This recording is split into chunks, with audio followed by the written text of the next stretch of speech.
Qu'est-ce que vous voulez? Pop ou pas pop? Pop!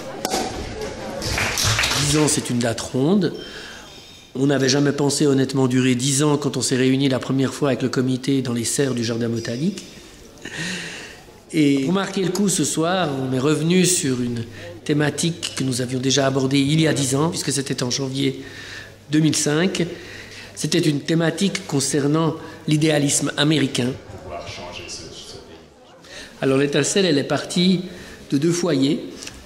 D'une part, la Société neuchâteloise des sciences naturelles, et d'autre part, le service de communication de l'Université de Neuchâtel. Et les 2 courants ont fusionné pour donner les cafés scientifiques Neuchâtel. J'étais très intéressée à faire descendre la science de sa tour d'ivoire. Ça, c'était la grande phrase à l'époque.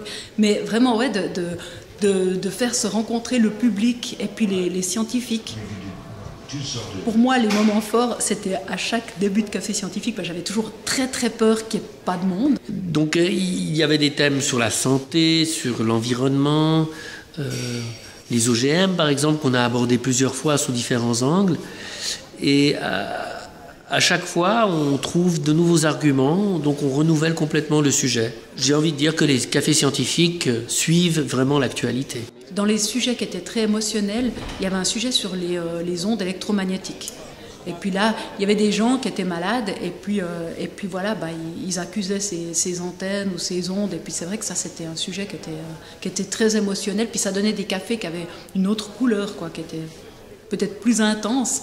Après, des fois qui n'étaient non plus pas super faciles à gérer. Les 10 prochaines années, je les vois comme une évolution douce, toujours en rapport avec les préoccupations de la société contemporaine et des gens qui font vivre cette société et qui se soucient de leur présent et de leur avenir.